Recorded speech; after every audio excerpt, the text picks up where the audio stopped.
দেশের রাজধানী ঢাকা আজ এক গভীর রাজনৈতিক উত্তেজনার কেন্দ্রবিন্দুতে পরিণত হয়েছে।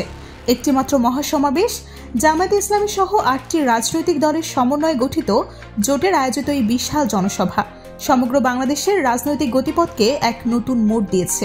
এই সমাবেশকে ঘিরে দেশের রাজনীতি যেন এক ঘূর্ণার বর্তে আটকা পড়েছে। প্রতিটি মুহূর্তে নতুন জল্পনা কল্পনা জন্ম দিচ্ছে। টিভি টকশোগুলোর উত্তপ্ত আলোচনা থেকে শুরু করে পাড়া মহল্লার চায়ের দোকানের আড্ডা পর্যন্ত, এমনকি দেশের সর্বোচ্চ রাজনৈতিক মঞ্চ থেকে উচ্চারিত বাকবিতণ্ডাও কেবল একটি প্রসঙ্গ, আসন্ন এই রাজনৈতিক সংঘাতের ভবিষ্যৎ পরিণতি। এই রাজনৈতিক ডামজল শুধু বর্তমানকেই প্রভাবিত করছে না, বরং এর সুদূর প্রসারী প্রভাব পড়তে চলেছে জাতির ভবিষ্যৎ পথ পরিক্রমায়। এই ৮ দলের পক্ষ থেকে যদিও বেশ কয়েকটি সুনির্দিষ্ট দাবি উত্থাপন করা হয়েছে, যার সংখ্যা ৫টি, তবুও বর্তমানে জামায়াতে ইসলামী তাদের মূল এবং সবচেয়ে জোরালো দাবি হিসেবে জাতীয় নির্বাচনের পূর্বেই জুলাই সনদ বাস্তবায়নের জন্য একটা গণভোট আয়োজনের আহ্বান জানাচ্ছে। জামায়াতের পক্ষ থেকে বহুবার এবং অত্যন্ত দৃঢ়তার সাথে ঘোষণা দেওয়া হয়েছে যে এই দাবি তারা যে কোনো মূল্যে আদায় করেই ছাড়বে। দলটির শীর্ষ নেতৃবৃন্দ বারংবার এই প্রতিজ্ঞা করেছে যে তারা তাদের অবস্থানে অটল এবং এই দাবির বাস্তবায়ন না হওয়া পর্যন্ত তারা কোনো প্রকার ছাড় দেবে না। জামায়াতের পক্ষ থেকে তাদের এই অনড় অবস্থানের সপক্ষে একটা অত্যন্ত তাৎপর্যপূর্ণ এবং প্রায়শই ব্যবহৃত রূপক উক্তি উঠে এসেছে। দলটির অন্যতম জ্যেষ্ঠ নেতা ডক্টর সৈয়দ আবদুল্লাহ মোহাম্মদ তাহের অত্যন্ত স্পষ্ট ভাষায় বলেছেন, যদি সোজা আঙুলে ঘি না ওঠে তবে তার আঙুল বাঁকা করতে বিন্দুমাত্র দ্বিধা করবেন না। এটি শুধুমাত্র একটি কথার কথা না, বরং সুনির্দিষ্ট ইঙ্গিতবাহী হুমকি, যা বোঝায় যে যদি শান্তিপূর্ণ বা প্রচলিত উপায়ে তাদের দাবি আদায় করা না হয়, তাহলে তারা আরও কঠোর এবং অপ্রথাগত পন্থায় আশ্রয় নিতে প্রস্তুত। এই আঙুল বাঁকা করার হুমকি দেশের রাজনৈতিক পর্যবেক্ষক এবং সাধারণ জনগণের মনে এক গভীর উদ্বেগ ও জিজ্ঞাসার জন্ম দিয়েছে। এর অর্থ কি সংঘাতের পথে যাওয়া, আন্দোলনকে আরও তীব্রতর করা, নাকি অন্য কোনো অপ্রকাশিত কৌশল অবলম্বন করা? এই প্রশ্নই এখন রাজনৈতিক মহলে ঘুরপাক খাচ্ছে এবং এই উক্তিটি আসন্ন রাজনৈতিক অস্থিরতার একটা স্পষ্ট প্রতিচ্ছবি। অন্যদিকে এই গণভোটের দাবির প্রেক্ষিতে প্রধান বিরোধী দল বিএনপির নেতাকর্মীদের অবস্থান সম্পূর্ণ বিপরীত এবং অত্যন্ত সুনির্দিষ্ট। তাদের বক্তব্য পরিষ্কার, জাতীয় নির্বাচনের আগে কোনো প্রকার গণভোটের আয়োজন চলবে না। যদি এমন কোনো গণভোট একান্তই হয়, তাহলে সেটা নির্বাচনের দিনের সঙ্গেই যুক্ত করে আয়োজন করতে হবে, তার আগে কোনোভাবেই না।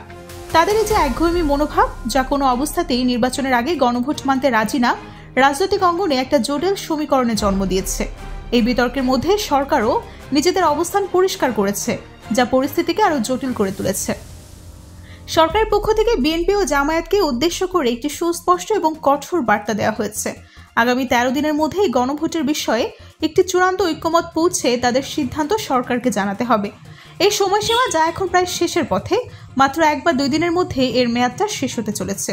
এই ডেডলাইন পেরিয়ে গেলে পরিস্থিতি কোন দিকে মোড় নিবে তা নিয়ে রাজনৈতিক বিশ্লেষকরা গভীর উদ্বেগের মধ্যে রয়েছেন। নেটিজেনদের মতে, অর্থাৎ অনলাইন প্ল্যাটফর্মের সক্রিয় নাগরিকদের মধ্যে জামায়াতের এই গণভোটের দাবিকে ঘিরে নতুন দৃষ্টিভঙ্গি রয়েছে। এখন অনেকেই ভাবছেন, জামায়াত নির্বাচনের আগে গণভোটের যে দাবি জানাচ্ছে সেটা সঠিক। জামায়াতের এই চাপের ফলে নাকি বিএনপির আসল মনোভাব বেরিয়ে আসছে যে তারা আসলেই নির্বাচনের আগে কোনো গণভোটই চায় না। আশঙ্কা করা হচ্ছে, যদি জুলাই সনদের বিষয়টি নির্বাচনের দিন পর্যন্ত টেনে হিচড়ে নিয়ে যাওয়া হয়, তাহলে জুলাই সনদের যে মূল দলিল সেটি ছিঁড়ে ফেলার বা বাতিল করে দেওয়ার প্রবল সম্ভাবনা রয়েছে।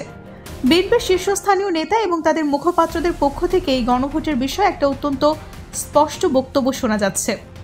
তারা বলছে, সাধারণ মানুষ গণভোট বোঝে না, গণভোট চায় না। এ ধরনের বক্তব্য এক ধরনের বিতর্কে জন্ম দিয়েছে। প্রশ্ন উঠেছে, সাধারণ মানুষকে সত্যিই গণভোট বোঝে না, নাকি বিএনপির নিজেদের রাজনৈতিক স্বার্থ রক্ষার একটি কৌশল একটা?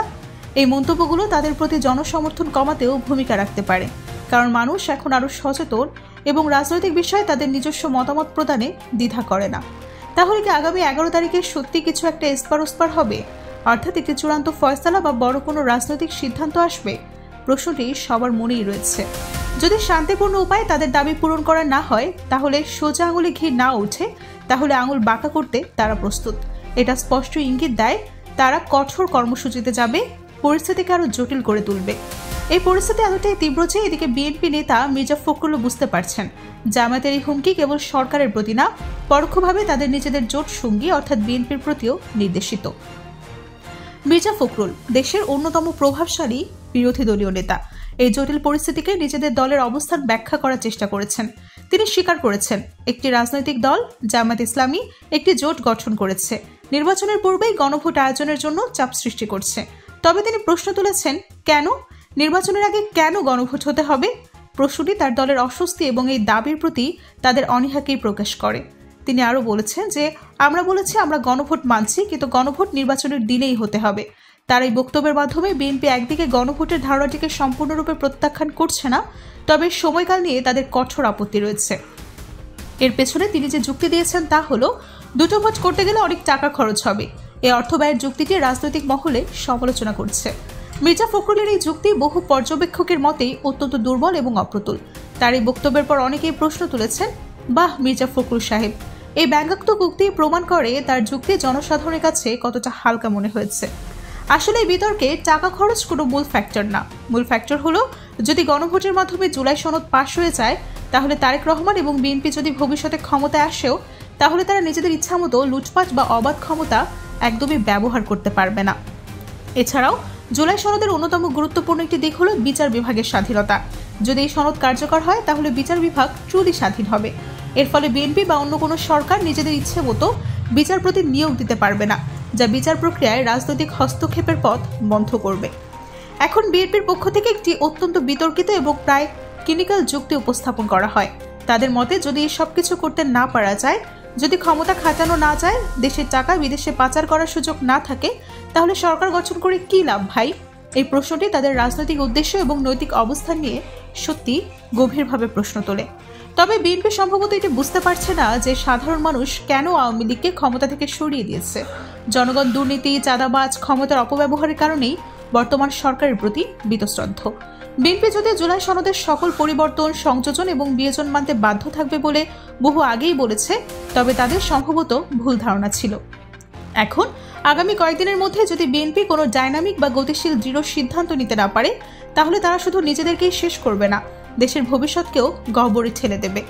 বিএনপিকে এখন গভীরভাবে উপলব্ধি করতে হবে, আগের দিন বাঘে খেয়েছে, অর্থাৎ অতীতের রাজনৈতিক পরিবেশ আর বর্তমান পরিস্থিতি একদমই এক না। বর্তমান রাজনৈতিক বিশ্লেষকরা মনে করছেন, সরকারও হয়তো কিছু ছাড় দিতে প্রস্তুত, কিন্তু গণভোটের ইস্যুতে জামায়াত চুল পরিমাণও ছাড় দেবে না। এনসিপিও তখন জামায়াতের সুরে কথা বলবে, তারাও ঘোষণা দেবে তারা নির্বাচনে যাবে না। যদি জামায়াত একবার ঘোষণা দিয়েই দেয় যে গণভোট ছাড়া তারা কোনো রকম নির্বাচন করবে না, তাহলেই খেলা জমে যাবে। এবার যে খেলা হবে তার কোনো সাধারণ রাজনৈতিক খেলা না, এটা হবে দেশের প্রয়োজনে খেলা। কোনো প্রকার হাঙ্কি পাঙ্কি বা অন্যায় কৌশল চলবে না। তারাও তাদের না দাবির পক্ষে মাঠে নামবে এবং পাল্টা চাপ সৃষ্টি করবে। এই লড়াইয়ে শেষ পর্যন্ত কারা জিতবে, এই প্রশ্নই এখন সমগ্র জাতির মনে ঘুরপাক খাচ্ছে। বাংলাদেশ এক চরম রাজনৈতিক সন্ধিক্ষণে দাঁড়িয়ে আছে, যেখানে প্রতিটি পদক্ষেপই দেশের ভবিষ্যৎ নির্ধারণ করবে।